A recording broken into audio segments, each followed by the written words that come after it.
it's a special venue, to be honest, because a lot of Sheffield legends played here back in the day. Starting out, for example, Def Leppard, Arctic Monkeys. Not many spaces either in Sheffield that are like this, where you can literally just put 500 hardcore kids in a room with no barrier. There is not many venue. Yeah, I don't think there's even one anymore.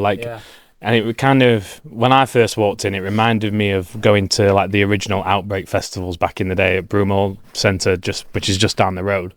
It gave me that kind of vibe. It's just like DIY.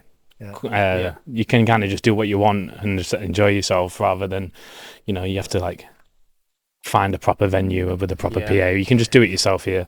And I think that was why it was so appealing to us. It's just like it's kind of like back to the roots. Absolutely. Yeah.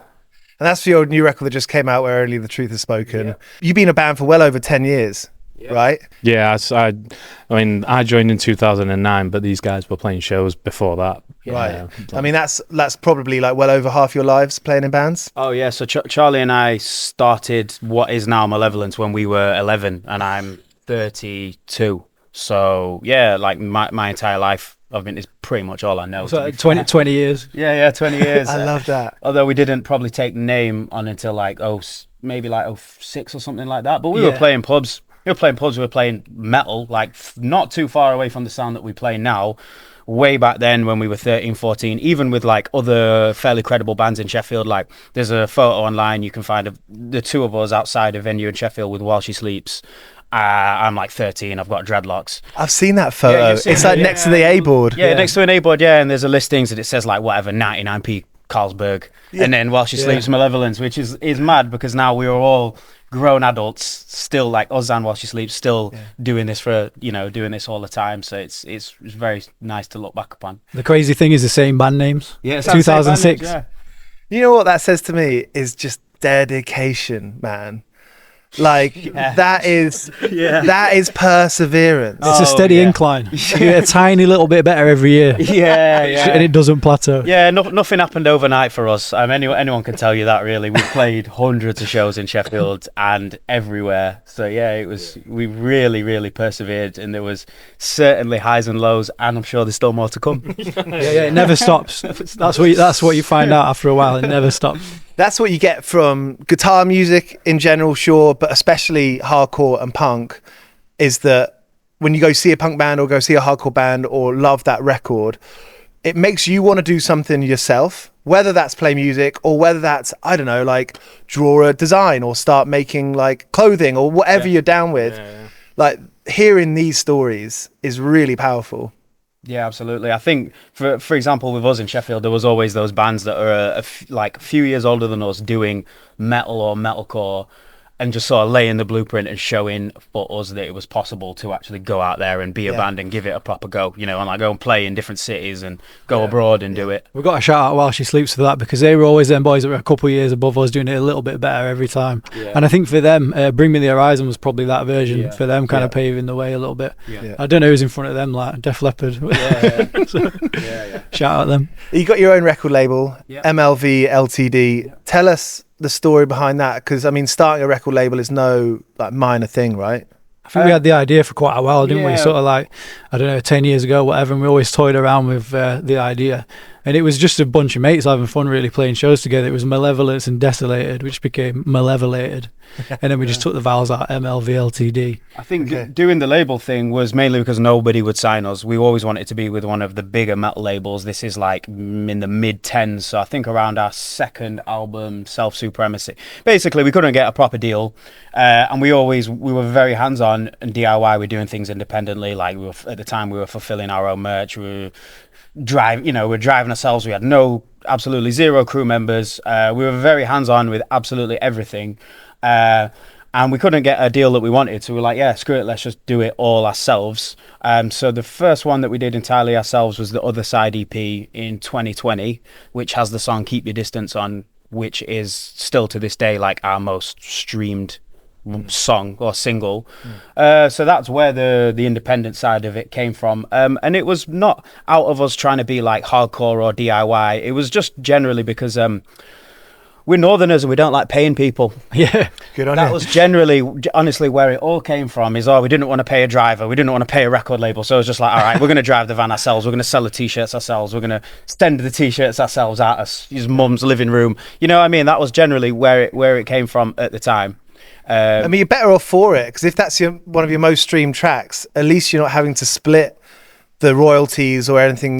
Because people who listen to bands now know more and more about how it works. Everyone knows that like streaming and royalty rates and like sort of the split of that and how that impacts bands being able to survive and exist, right? But if it's under your own record label, then that gives you a better chance at getting a bit more of the cash than if you were on a record label giving them probably half the money or something. Yeah, exactly. And it just shows you that it can be done.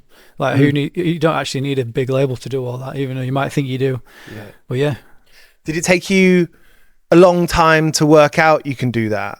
I mean, since being in a band when you were 11. Well, we've tried big labels since then, and you know, that's still our biggest song. So I guess that just proves the point. It was definitely quite a difficult process, and we messed up loads of stuff and will probably continue to do so. It's a big learning But curve. that being said, in hindsight, I look back at that record and we did release it independently and it was very successful. So really, it seems like it went pretty smooth. Since then, we've put out several more records and the machine has become slightly more well-oiled and we have like a slightly better grasp of the way things work.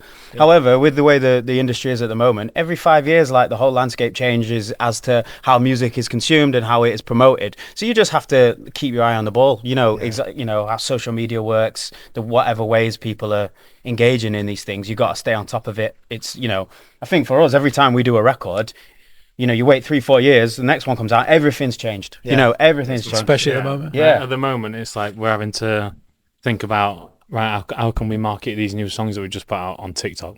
Yeah, that wasn't a thing when we did the last album.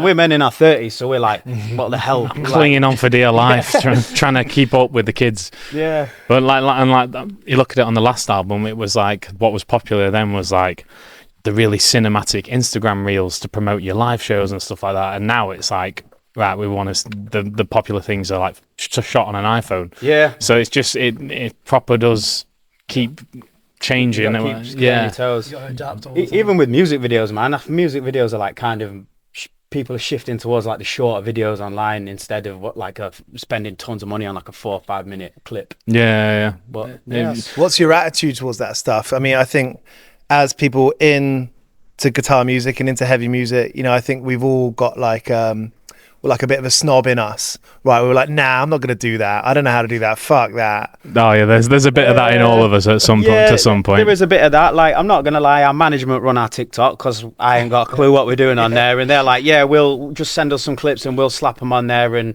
we'll kind of see what works. But I think in terms of marketing your music, I think it's just another avenue for yourself or your band to be creative in the same way that, like, say, writing your songs is or producing your merchandise. Mm-hmm. You know, if you just sort of change your perspective and think, okay, well, how do I want to do this? And let's see it as something that's like a fun task where we can express ourselves. Right. Then that's a good way to look at it. But yeah, I'm not going to lie, there's tons of shit that we don't want to do and we still do it anyway.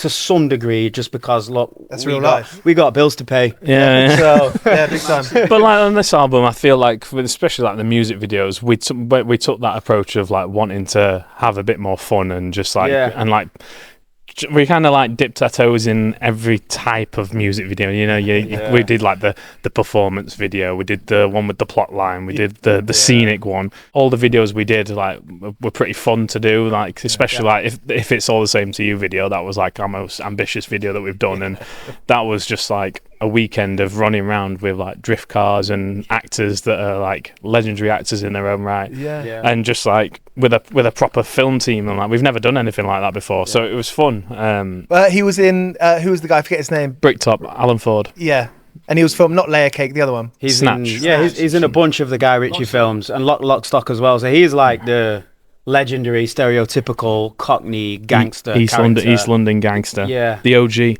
That's such a funny video. And do you know what?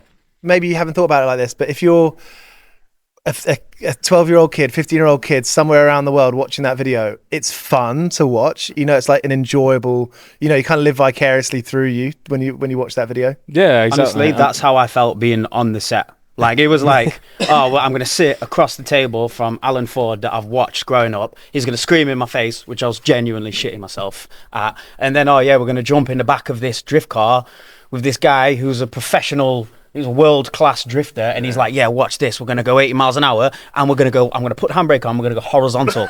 And we're in an RAF base somewhere. You know, it was honestly like a teenager's wet dream. And then, well, yeah, we're in that Freemasons building in London, and we're going to dress up and run and jump through we're going to jump through laser beams and shit like that. When we talk about all this stuff and all the work that goes into it, like, a lot of that stuff is unpaid for many years, right? Oh yeah, absolutely. So how do you think you've been able to do it? Pure passion. Yeah. If you don't have that, you've fucked it. Yeah, like, absolutely blind ambition and perseverance and tunnel vision, I'd say, between all 5 of us, to be fair. And even when it didn't seem like it was even a possibility. For many years, you know, the bands that we were looking up to, they were not even making any money. I think very recently I did see Justice from TUI talking about this on your podcast very recently. Like, the landscape has changed where, like, bands in our world, there's a bit more cash moving around now, so people are living a bit better. But for many years that was not a thing. I think generally as well, as we've grown older, we've just started making more sensible decisions.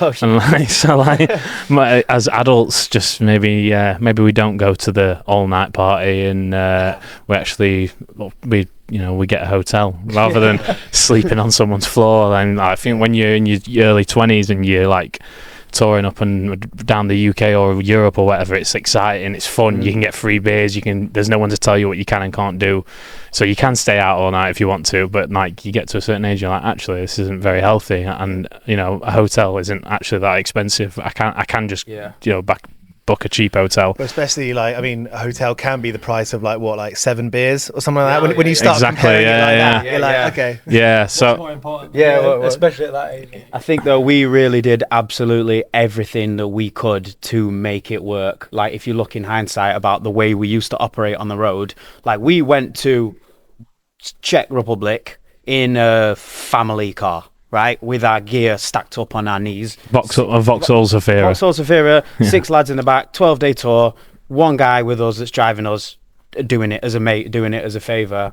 You know, so that was like the level we were operating at, sharing all of our equipment, selling our t-shirts ourselves, no booking agent, probably getting like €100, €200, like, and that was what we were generally prepared to do to make it happen. And then go back to the office on Monday morning, and just doing, absolutely knackered, and just go back to being like doing like a normal job for a little bit, and then it's like Wilkie said, just like the things that we used to do just to like go and play a show. If you'd offered that us now, like, we have no chance. But you know, but that's what you got to do. And I feel like maybe like there's a less of an element of that these days. I don't feel like that. You don't see bands doing it as much. You don't see bands doing it as much as you used to back in the day of like just doing anything to make ends meet, just so you can like all chip together and get out there and do a gig. I mean, that was it for us. It was just about playing the show, wasn't it? We just wanted to play gigs. It wasn't even necessarily like, oh, this is the stepping stone for growth. We were like, fuck, we can play in a squat in the Czech Republic. No way. Let's get in a family car and drive there. That's the coolest thing in the world to do with your mates. Like, anyone listening to this, it's like, if you're in that position, if you could start a band and literally use being in the band as an actual like vehicle in itself to go travel with your mates, that's the best holiday you'll ever go on as a teenager. Honestly, that's all I've really ever wanted to do. My goals are still the same, and that's still what I enjoy the most, is like being able to travel and see all these amazing places that we're very lucky to go and see. That's nothing's changed over the past 12 years. That's still what we're trying to do. And it's cheesy to say, but money can't buy you that. You know, you can be wealthy and you can go to Dubai, you can be on as many rooftop bars as you'd like, but we get a bit of that in every now and again as well. Don't get me wrong. We do love a rooftop bar. Love a rooftop bar. But I'd say even still now with like the offers that we get, it's like, okay, what's the money like? Is it going to be cool and fun? Can we have a small holiday around this? If we can build a holiday around it and it's going to be cool and fun, and then the money can sometimes be kind of secondary with a lot of the, especially like the more international stuff that we do. It's still, you know, that's still a massive part of it really for us. At one point, all of us worked at a venue in Sheffield. I was booking the shows. Wilkie, you were doing... I was behind the bar. Behind the bar. Charlie, you were in the office doing like admin stuff. Like at one point or another, all three of us worked at the same venue, and like we'd go away for a weekend and then like come into the office on Monday morning, and it'd just be a bit subdued, I guess, and because it's just like back at my desk, back to reality. It's like living a double life at that point, because there was times where like our band was like pretty cool in our little bubble at that given time, and we started getting on bigger festivals, and one time we played in Germany at a festival. We opened up, there was 5,000 people there, and then literally you're driving overnight home, next day you're there like pulling pints and someone's like spitting at you. Someone's chucking drinks at you, and you're just like, yep, I'm not a rock star. I mean, I still have that. I had that last weekend. I worked security outside of the band sometimes, and I was at a festival, and I'm still like, nobody cares. Nobody cares that you're who you are. You're just in the trenches, like pulling people out of kettles in a forest in Lincoln. But it keeps you humble, I think, and I feel like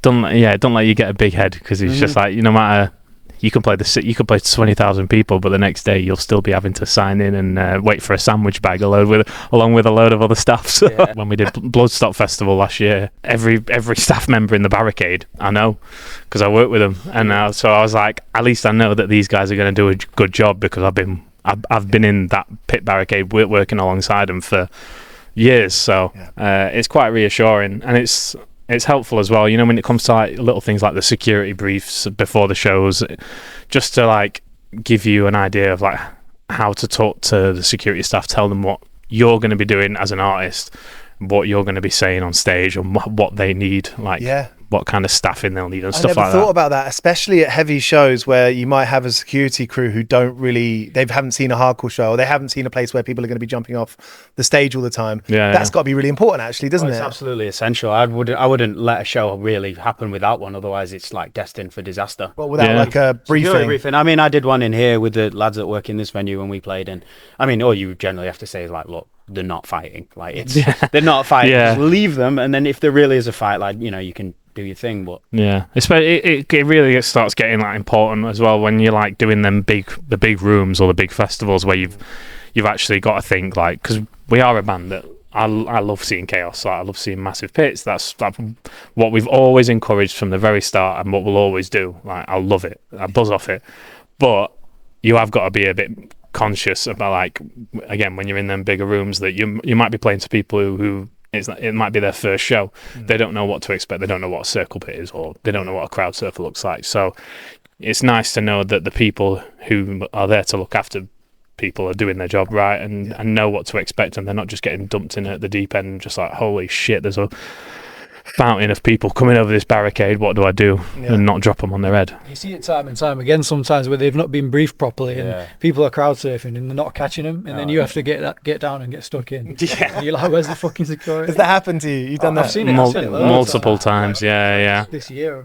I mean, we do like 100 shows a year sometimes. So like, just the statistics alone, like, you're going to get people that don't know what they're doing, and people coming over and slapping their heads on the floor, sadly. That's the last thing you want, like, from your show. Yeah. We want everyone to have a good time, and like not leave injured. I mean, there's like a good level of injured with like maybe a bloody nose, and you're smiling through it. But then there's like, we don't want to see anyone actually get hurt. It's like the whole cliche of you want everybody to leave with a smile and like having had an amazing night. Do you know what I mean? For sure. Do you know what I always think is funny is that I grew up going to like punk shows where there'd be like a ska band, like maybe an acoustic act, and then like a punk band, and then a hardcore band. And then maybe it's just what I'm seeing as I got a little bit older, but people love to be like, that's not metal, or that's not hardcore, or that's not punk. People love to kind of put it in these drawers.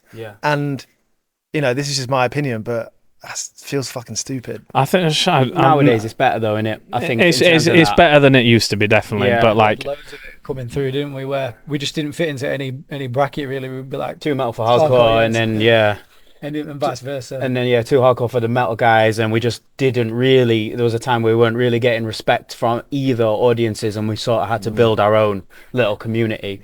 Because I mean, to me, it's like it's just heavy metal. Like you've got so many different subgenres, and like, I just think, what is the like? Why? Who cares? Like, I don't have time to like argue with people on the internet about what genre a band is. I just think, if it's heavy, you call yourself what you want to call yourself. Because who am I to say? Yeah. Who am I to say what is heavy metal? Who am I to say what is hardcore? You just do what you want to do.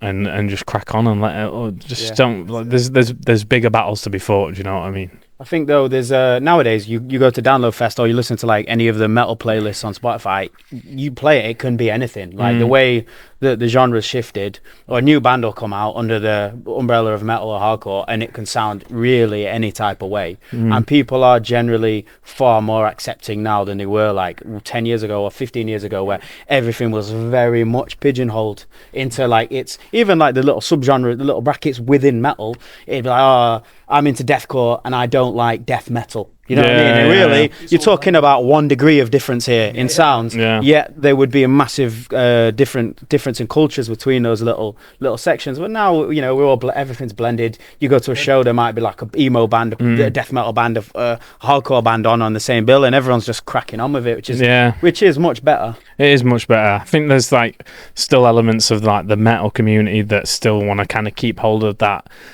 gatekeeper element of it, and I think that could do with we're all in this for a laugh and we'll make heavy music no matter what the genre is. So just and it is better these days. I think there's like Wilkie was saying, when we were getting into it, we were getting judged a lot for wearing trackies, and everybody it was like the talking point in like 2013. It's like, oh my, this band are wearing Nike joggers. I can't fucking support them.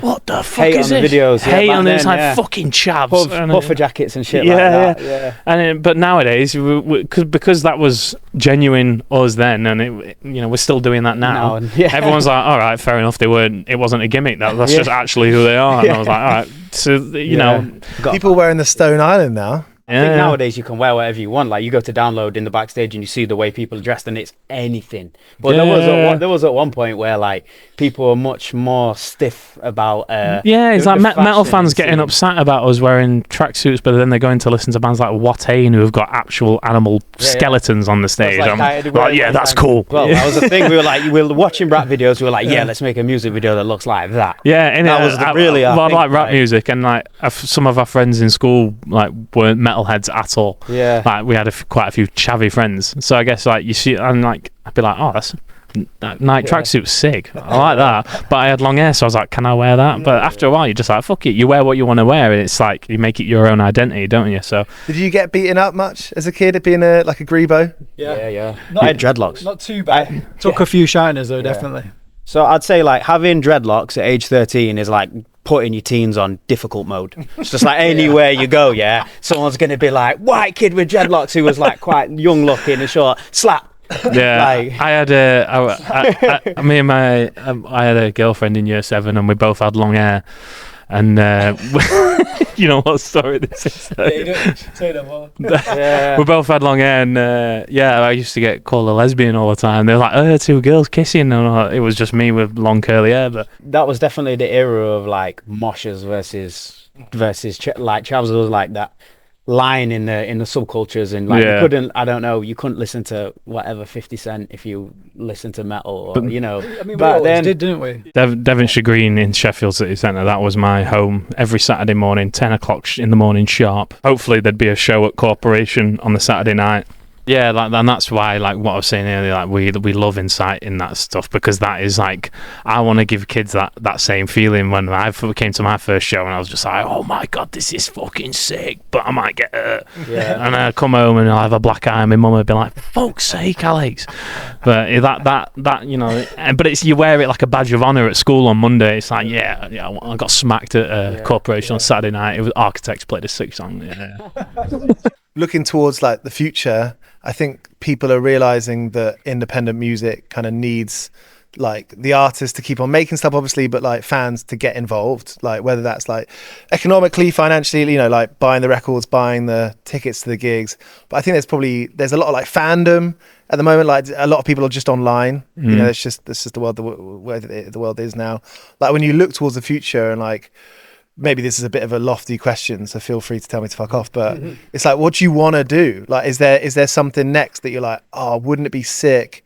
In the same way that maybe, 10 years ago, it'd be like, oh, wouldn't it be amazing to go tour there? And then you do, what's the next thing that Malevolence wants to do in terms of like, wouldn't that be rad? I think we've surpassed all the expectations we ever had, to be honest. Because like we were in the charts the other day. We never set out to do anything like that. Number one rock and metal charts. Yeah, that is Fucking sick. Number it was like 32 or something. 32, yeah. 32 are like the real ones next to Ed Sheeran and all of those other people. Now, and bear in mind that top 5, that top 10, most of them are like old albums. Yeah, They keep on reselling. We started the week at number 7, and then we were getting moved out of the way by like Michael Jackson's Greatest Hits, which came out 20 years ago, which is good for him maybe, but it's just mad. Like, to me, it was just like, oh my god, these legendary artists are still selling that many records to this day. I'm like, hopefully one day we'll be competing with that, and I guess that kind of answers your question, to be on that status where people are still buying your music even after you're gone. I think we ticked off a lot of our goals quite young. It was like, sell out, a club, a few thousand people, play with our favourite bands, make songs with our favourite bands, which we now have done, hang out with them, become personal friends with like the people that we literally grew up listening to, which we have done time and time again now.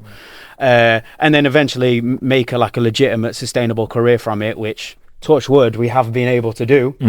So just more of the same. I think continue to grow, and then I'm very, very grateful for the position we're in and the journey we've been able to have. Yeah, 100%.